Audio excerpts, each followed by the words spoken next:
আমি একজন class topper. সবাই ভাবে আমি নাকি সারাদিন বই মুখে করে নিয়েই বসে থাকি, কিন্তু এটা একদমই সত্যি না। সামনে আমার পরীক্ষা, শুধু কি পড়লেই চলবে? আমাকে এখন অ্যাক্টিংও করতে হবে। কি অ্যাক্টিং, এসো দেখাই। হ্যালো। হ্যাঁ ভাই বল। ভাই কিছু পড়েছিস ভাই? না ভাই পড়তে বসিনি তো ভাই। আরে আমি বই কিনতে পারিনি, আর দেখে আমার বাড়িতে প্রবলেম চলছিল, টাকা পয়সা, আমি বই কিনতে পারিনি ভাই। কি পড়বো আমি? আরে না ভাই, তুইও পড়িস না ভাই, একসাথে ফেল করবো। হ্যাঁ, আরে বিশ্বাস করবে, আমি তোকে মিথ্যে কথা বলবো? আমি কিচ্ছু পড়িনি ভাই। তুইও পড়িস না কিন্তু, দেখ তুই বলছিস বলে কিন্তু আমি পড়তে বসিনি। তুইও পড়বি না কিন্তু। হ্যাঁ হ্যাঁ, ঠিক আছে, চল রাখলাম।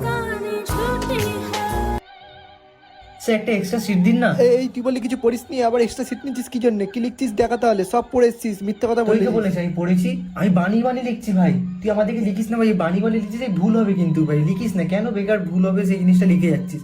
লিখিস না, আমি সত্যি বানি বানি লিখছি। এ ভাই তিনের কয়েকটা দেখা না ভাই।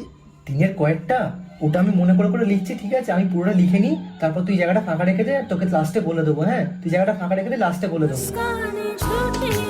A few moments later. ভাই যেটুকানি পেরেছি লিখেছি ভাই, এবার তিনের কয়েকটা দেখা ভাই। লিখতে লিখতে 2-3 পেজ হয়ে গেছে, অনেক বড় অ্যান্সার ভাই, কি করে বলি বল এবার?